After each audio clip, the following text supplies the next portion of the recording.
Hello friends, welcome to my another video. এটা ছিল teachers day video 5th সেপ্টেম্বরে। আমার আপলোড দিতে একটু লেট হয়ে গেল, তো চলো তোমাদের সাথে আমি শেয়ার করে নিই কিভাবে আমি ওই দিনটা সেলিব্রেট করেছিলাম আমার স্টুডেন্টদের সাথে। আর তার সাথেও ছিল আমার শাশুড়ি মায়েরও কিছু স্টুডেন্ট। সবাই একসাথে খুব মজা করেছিলাম, সেই দিনটাই তোমাদের সাথে আজকে আমি শেয়ার করে নিচ্ছি। প্রথমেই দেখো, আমরা আমাদের উঠোনে খুব সুন্দরভাবে এটা ডেকোরেশন করে নিয়েছিলাম। ছাদে প্রতিবার করি, কিন্তু এবছরে খুব মেঘ করেছিল, ভাবছিলাম যদি বৃষ্টি হয়ে যায় সে কারণে আবার অত জিনিস নিয়ে আনাটা খুব প্রবলেম হয়ে যাবে, তাই এবারে উঠোনেই করেছিলাম। বৃষ্টির ভয় একটা বড় সাইজের ছাতাও আমরা জোগাড় করে ফেলেছিলাম, সেটার জন্য আরও ডেকোরেশনটা হয়তো অন্যরকম লাগছিল। আমরা চতুর্দিকে বেলুন আর লাইট দিয়ে সাজিয়েছিলাম। এই বেশিরভাগটাই স্টুডেন্টরাই করেছে। এই হচ্ছে আমার সেই স্টুডেন্টরা সব। এখানে সবাই এখনও নেই, সবাই তখনও এসে পৌঁছায়নি। যারা ছিল তাদের নিয়েই আমি ভিডিওটা করেছি। এই ডেকোরেশনটা ম্যাক্সিমামটা তারাই হেল্প করেছে। ওইখানে কেকটা নিয়ে রাখা আছে, কেকটা আমাকে আগে থেকে দেখতে দেওয়া হয়নি সারপ্রাইজের জন্য। তারপরেও এক স্টুডেন্টই কেকটাকে খুলে দিল, আর ওই বলল আমি চকলেট দিয়ে তাহলে ডেকোরেশনটাও করে দিই। তো ওদের দিয়েই সমস্ত কিছুটা করা হয়েছিল যাতে ওরা খুব মজা করে। এই একটা দিন ওদের জন্য খুব স্পেশাল হয়, সেটা ওদের দেখেই বোঝা যায়। এগুলো দেখলে আমাদেরও ছোটোবেলাকার কথা খুব মনে পড়ে, স্পেশালি সেই স্কুল লাইফ। কি সুন্দর মজা করতাম আমরা। এই টিচার্স ডে মানে প্রায় 1 মাস ধরে চাঁদা তোলা, গিফট কেনা, রুম ডেকোরেশন, আর সব থেকে প্রিয় টিচারকে গিফট দেওয়া। সিরিয়াসলি দিনগুলো যেন কোথায় হারিয়ে গেল, খুব মনে পড়ে। আর আজকে আমরা সেই জায়গাতেই দাঁড়িয়ে একজন টিচারও হয়ে গেছি। সত্যি দিন থেমে থাকে না, সব কিছুই পরিবর্তন হয়ে যায়। যাই হোক, এই হচ্ছিল আমাদের টিচার্স ডে কেক। এখানে ভালোভাবে ডেকোরেশন করা হচ্ছিল। এই যে এবার মোটামুটি সবাই এসে গেছে, তার মধ্যে ওই অরেঞ্জ কালারের ড্রেস পরাটা আমার সবচেয়ে খুদে স্টুডেন্ট, ওর নাম হলো তোজো। ওকে পরেও ভিডিওতে দেখাবো। তাহলে চলো এবার সেলিব্রেশনটা করে ফেলি।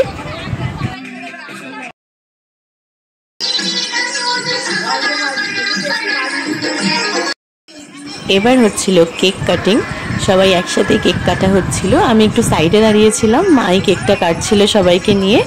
মায়ের একটু শরীরটা খারাপ ছিল, তাই দাঁড়িয়ে কাটতে পারছিল না, চেয়ারে বসেই কাটছিলেন।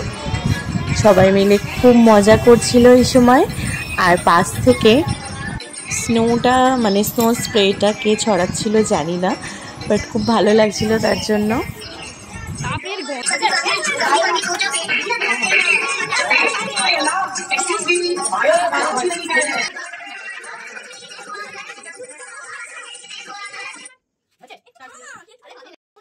কেক কাটিং হবে অথচ খাওয়া হবে না তা তো নয়, তাই কেক কাটিংয়ের পরেই আমরা তাড়াতাড়ি কেকটা খাওয়া শুরু করে দিয়েছিলাম।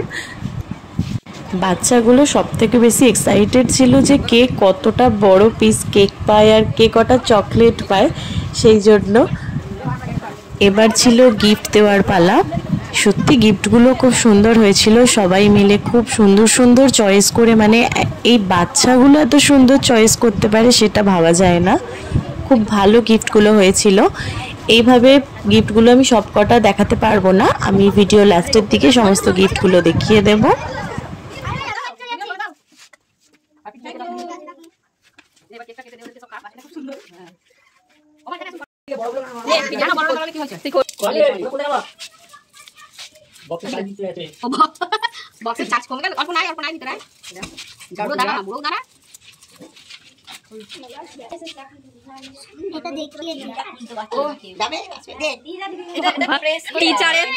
টিচারের তো অবস্থা খারাপ, ঘড়ি দেখলে খুব সুন্দর হয়েছে, হাতে পরে নাও, পরিয়ে দে তোরা, পরিয়ে দে। বলুন বলুন,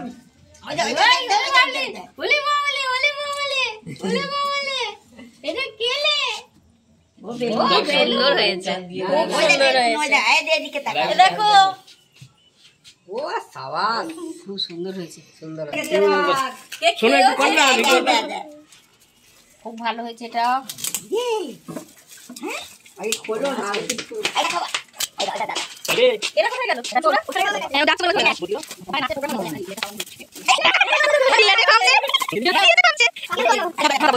এবার শুরু হয়েছিল সমস্ত গিফটগুলো খোলা। আর এই যে পুচকু যেটা এসে বসে আছে, ওটা আমাদের সবার প্রিয় একজন মানুষ, ওটা আমার এক জায়ের ছেলে, সবার থেকে খুদে।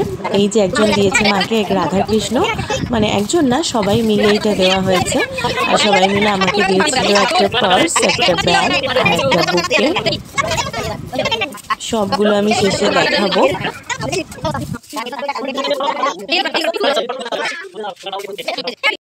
সব কিছু মোটামুটি শেষ হওয়ার পর এবার শুরু হয়েছিল আমাদের খাওয়ানোর পালা। সবাই মিলে একসাথে খেতে বসে পড়েছিল। একটা টেবিলেই সবাই যা হোক করে চেয়ার টেয়ার জুড়ে বসেছিল, বলেছিল সবাই একসাথেই খাবে। সেই কারণে একে অপরের গায়ের ওপরই প্রায় উঠে পড়ছিল খাওয়ার সময়। সবার জন্য করা হয়েছিল এদিন ফ্রাইড রাইস, মিক্সড রাইস করা হয়েছিল, আর তার সাথে হয়েছিল চিকেন কষা। এটা প্রত্যেকটা স্টুডেন্টেরই ডিমান্ড ছিল, তাই জন্য এটা করা হয়েছিল। আর এই হচ্ছে সবার ছোট, তো যে প্রথমেই যাকে দেখিয়েছিলাম তাকে আলাদা বসানো হয়েছে। সে অত উঁচু টেবিলে খেতে পারে না, হাত পায় না, তাই তাকে একটা ছোট্ট স্পেশাল টেবিল অ্যারেঞ্জ করে দেওয়া হয়েছিল। এই যে সব শেষে আমি দেখিয়ে দিচ্ছি এখানে কি কি গিফট আমি পেয়েছি। এই গিফটগুলো আমি সবার থেকে পেয়েছি, সব মিলিয়ে গুছিয়ে গিফট এখানে আমার আর মায়ের দুজনেরই রাখা আছে। সবকটা গিফটই আমার খুব পছন্দ হয়েছে। তার মধ্যে এইটা খুব কিউট, প্যারিসের আইফেল টাওয়ার। এই প্রত্যেকটা জিনিসই খুব স্পেশাল হয় একটা টিচারের কাছে। যারা টিচার তারাই জানে এই টিচার্স ডেটা কতটা আনন্দের হয় আর কতটা তাদের কাছে রেসপেক্টেড হয়। এইটা সব থেকে সুন্দর হয়েছে, এটা নিচের ঘরেই রাখা হবে সাজিয়ে, যাতে সব সময় দেখা যায়। আর এটা একজন দিয়েছে রবীন্দ্রনাথ ঠাকুরের একটা ফটো, খুব সুন্দর লেগেছে। এটা একটা পেনদানি টাইপের, আর এটা একটা ফ্লাওয়ার ভাস। বাস এইটুকুই থাক আজকের ভিডিওটা। জানি ভিডিওটা খুব একটা ভালো হয়নি, কারণ আমার বাচ্চা স্টুডেন্টরাই ভিডিওটা ম্যাক্সিমামটা করে দিয়েছিল, তাই জন্য হয়তো অতটা ইন্টারেস্টিং হয়নি। কিন্তু যেহেতু এটা আমার কাছে খুব ভালো লেগেছে আর খুব স্পেশাল একটা দিন, তাই সবার সাথে শেয়ার করলাম। টাটা, আবার আসবো অন্য কোনো ভিডিও নিয়ে।